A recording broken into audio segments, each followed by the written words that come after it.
कल हमने लॉर्ड वेलेज़ली अवध और अंग्रेज भाग 1 का अध्ययन किया था। आज हम उसके आगे अध्ययन करते हैं। लॉर्ड वेलेज़ली तथा अवध। अवध के नए नवाब सादात अली ने अपनी शक्ति को अभी संगठित ही नहीं किया था कि लॉर्ड वेलेज़ली भारत का गवर्नर जनरल नियुक्त हुआ। वह एक साम्राज्यवादी प्रशासक था। उसका मुख्य ध्येय भारत में अंग्रेज़ों की सर्वोच्च सत्ता स्थापित करना था। लॉर्ड वेलेज़ली की यह पक्की धारणा थी कि उत्तर पश्चिमी सीमांत की रक्षा के लिए अवध को ब्रिटिश नियंत्रण में लेना परम आवश्यक है। इसलिए उसने भारत आते ही अवध के रेजिडेंट जॉन लम्सडेन को एक पत्र लिखा। उसमें उसने उत्तर पश्चिमी सीमा की सुरक्षा हेतु अवध का ब्रिटिश राज्य में विलय तथा नवाब की सेना के स्थान पर ब्रिटिश सेना को बढ़ाने का दृढ़ संकल्प व्यक्त किया था। समय समय पर अंग्रेजी सेना में वृद्धि करने व उसका खर्च नवाब से वसूलने का मंतव्य भी वेलेज़ली ने उस पत्र में व्यक्त किया था। ब्रिटिश सेना के खर्च वहन करने के बहाने वह अवध के अधिकाधिक भाग पर अधिकार करना चाहता था, परंतु वेलेज़ली को संकल्प के क्रियान्वयन के लिए कोई उपयुक्त बहाना नहीं मिल रहा था। अंत में उसने काबुल के शाह ज़मान शाह के भारत आक्रमण और उससे नवाब की साठगांठ की आशंका को बहाना बनाकर नवाब को पेंशन देकर उसे नाम मात्र का नवाब बनाना चाहा। इस आशय का पत्र उसने अवध के तत्कालीन रेजिडेंट चेरी को लिखा, परंतु 1799 में बनारस में एक अनहोनी घटना घट गई। 1797 ईस्वी में आसफ़उद्दौला की मृत्यु हो गई और उसके स्थान पर ब्रिटिश रेजिडेंट के सहयोग से वज़ीर अली नवाब बन गया था। वह अपनी सेना में कमी करके ब्रिटिश सेना में वृद्धि नहीं करना चाहता था। अतः वेलेज़ली की शर्तों से विक्षुब्ध होकर वज़ीर अली ने बनारस में 14 जनवरी 1799 को बहुत से अंग्रेज़ों को मौत के घाट उतरवा दिया। मारे जाने वालों में रेजिडेंट चेरी भी था। यथार्थ में वज़ीर अली एक विस्तृत षड्यंत्र की योजना बना रहा था और ज़मान शाह से टीपू सुल्तान की भांति सैनिक सहायता की भी याचना कर रहा था। हालांकि कुछ इतिहासकारों की यह भी धारणा है कि 1799 में वह भारत पर आक्रमण करने में समर्थ ही नहीं था और 1800 में तो उसे गद्दी से च्युत कर ही दिया था, परंतु वेलेज़ली इस बहाने पर दृढ़ रहा। उसने नवाब को 9 फरवरी 1800 को अपनी सेना समाप्त कर उसके स्थान पर ब्रिटिश सेना को विशाल रूप देने को कहा, ताकि ज़मान शाह व मराठों के आक्रमण से अवध को बचाया जा सके। 1800 के पत्र में वेलेज़ली ने नवाब पर निम्न दोषारोपण किए। अवध में अशांति व अराजकता फैलाकर नवाब ने ब्रिटिश हितों पर आघात पहुंचाया। नवाब अपनी निजी सेना समाप्त कर ब्रिटिश सेना को विशाल एवं सुसज्जित करे। वेलेज़ली ने नवाब को पेंशन देकर अवध के राज्य को छोड़ने का भी सुझाव दिया। नवाब ने उक्त अभियोगों का युक्त उत्तर देते हुए उपरोक्त अभियोगों को स्वीकार करने से इनकार कर दिया, परंतु वेलेज़ली नवाब के तर्कों को कब स्वीकार करने वाला था। वह तो शीघ्र अवध को हड़पना चाहता था। उसने अवध में ब्रिटिश सेना भेजकर नवाब को धमकी दी कि वह या तो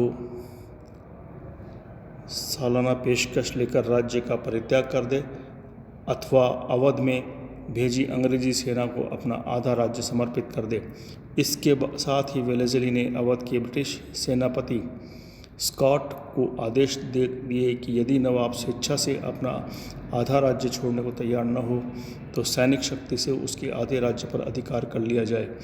वेलेज़ली और कर्नल स्कॉट का दबाव देखकर नवाब गद्दी छोड़ने को तैयार हो गया। वेलेज़ली ने भी अवध को अंग्रेजी प्रभुत्व में लाने का यह अच्छा अवसर समझा। गवर्नर जनरल ने उसकी स्वीकृति के लिए कंपनी के संचालकों को भी पत्र दिया, परंतु साम्राज्य विस्तार के भूखे वेलेज़ली ने जब सादात अली के पुत्र को नवाब बनने के अधिकार से वंचित कर दिया तो क्रुद्ध नवाब ने गद्दी छोड़ने का इरादा त्याग दिया। इस पर वेलेज़ली अत्यंत क्रुद्ध हो गया और 10 नवंबर 1801 को निम्न शर्तों से युक्त संधि पत्र भेजने स्वीकार करने को नवाब को बाध्य किया। नवाब ने बड़ी अंग्रेजी सेना अवध में रखना स्वीकार कर लिया और उसके खर्च के लिए नवाब ने गोरखपुर, कानपुर, इलाहाबाद तथा रोहिलखंड के महत्वपूर्ण मार्ग दे दिए। गंगा व यमुना नदियों का मध्य प्रदेश भी अंग्रेजों को दे दिया। इस प्रकार अवध का समूचा उपजाऊ प्रदेश कंपनी के अधिकार में आ गया। दिल से तो नवाब अपनी सेना में वृद्धि करना चाहता था, परंतु इस संधि को स्वीकार कर उसने सेना को भंग करने का वचन वेलेज़ली को दे दिया। नवाब इतने ही सैनिक रख सका जिनकी सहायता से वह लगान वसूल कर सकता था। इस संधि से संपन्न हो जाने पर वेलेज़ली अब अंग्रेजी सेना को अवध के विभिन्न भागों में रख सकता था। इस संधि के अंतर्गत अंग्रेजों को वो प्रदेश मिले, उनसे लघु राज्य चारों तरफ से घेर लिया गया। केवल उत्तर दिशा में अवध अंग्रेजी प्रभाव से मुक्त रहा। इस अवध के इन प्रदेशों पर अधिकार कर वेलेज़ली अब सुगमता से सिंधिया का सामना कर सकता था। अब अवध के चारों ओर ब्रिटिश अधिराज्य की सीमा फैली हुई थी, जो एक ओर हिमालय का स्पर्श कर रही थी तथा दूसरी ओर सिंधिया के साम्राज्य का।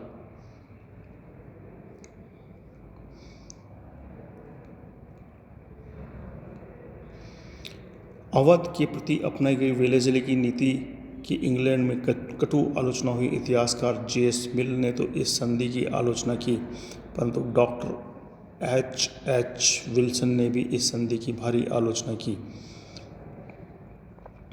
संधि ने लॉर्ड डलहौजी द्वारा अवध का विलय सुगम बना दिया। निस्संदेह वेलेज़ली ने पूर्ण अवध को अंग्रेजी साम्राज्य में सम्मिलित नहीं किया। यह काम उसने लॉर्ड डलहौजी के लिए छोड़ दिया, परंतु राजनीतिक तथा सैनिक दृष्टि से अवध को उसने पंगु अवश्य बना दिया। जनता के भले के लिए उसने कुछ भी नहीं किया, वह केवल अंग्रेजी सरकार के प्रति ही वफादार बना रहा। शासन सुधार की ओर से उसने तनिक भी ध्यान नहीं दिया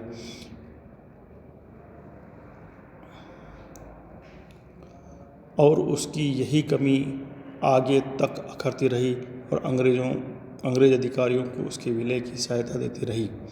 वेलेज़ली के जाने के बाद डलहौजी के आने के अंतर अवध का प्रशासन बिगड़ता रहा और इन्हीं परिस्थितियों में नवाब नासिरुद्दीन की 1837 में मृत्यु हो गई। लॉर्ड डलहौजी और अवध। लॉर्ड डलहौजी 1848 में भारत आया था। 1837 की संधि के अंतर्गत मोहम्मद अली ने ऑकलैंड को प्रशासन में सुधार लाने का वचन दिया था, परंतु वह अपने वचन को पूरा नहीं कर सका। 1847 में लॉर्ड हार्डिंग्स ने भी नवाब से प्रशासन में सुधार करने का आग्रह किया, परंतु व्यर्थ रहा। 1848 में लॉर्ड डलहौजी भारत का गवर्नर बनकर आया। वह भी वेलेज़ली की भांति पक्का साम्राज्यवादी था। वह समस्त भारत को अपने काल में लाल रंग से रंगना चाहता था। उसके सामने भी अवध का मामला आया। लखनऊ में तत्कालीन स्थित रेजिडेंट स्लीमैन तथा उत्तराधिकारी आउट्रम ने अवध के प्रशासन की रिपोर्ट डलहौजी को पेश की। उन दोनों का कहना था कि अवध की स्थिति पतन के पराकाष्ठा पर जा पहुंची है, इसमें तुरंत सुधार की आवश्यकता है। कुशासित अवध के भारत में मध्य स्थित होने के कारण कंपनी सरकार को इसकी अधिक चिंता थी और निस्संदेह लॉर्ड डलहौजी साम्राज्यवादी था और वह किसी न किसी बहाने भारत के राज्यों व देशी रियासतों को अब अंग्रेजी राज्य में मिलाना चाहता था। शोचनीय प्रशासन व चरम सीमा पर पहुंचे भ्रष्टाचार के आधार पर वहाँ के रेजिडेंट ने डलहौजी को अवध को भी अंग्रेजी राज्य में मिलाने की सलाह दी। डलहौजी का विचार था कि प्रशासन ब्रिटिश सरकार अपने हाथों में ले ले तथा अवध के बादशाह के पास उसकी उपाधि, उसके महल आदि छोड़ दे। अतः स्पष्ट है कि डलहौजी अवध की समस्या को अंग्रेजी राज्य में मिलाकर हल नहीं करना चाहता था। अवध के नवाब से कुशासन प्रबंध का ही दोष लगाया जा रहा था। उसकी वफादारी में किसी गवर्नर जनरल ने आशंका व्यक्त नहीं की। कंपनी सरकार ने अवध के नवाबों को से समय समय पर धनराशि देने का वचन दिया, उसे भी वे पूरा निभाते रहे। स्वीकृत धनराशि के अलावा अवध के नवाबों ने कंपनी सरकार के युद्धों को भी सहायता दी। डलहौजी नवाब के पद की समाप्ति के पक्ष में नहीं था। संचालक मंडल के सदस्यों के प्रति अवध की नीति। वारंग हेस्टिंग्स के समय यह प्रथम अवसर था। संचालक मंडल के सदस्यों ने गवर्नर डलहौजी के समय के सुझाव के विरुद्ध इसका निर्णय लिया।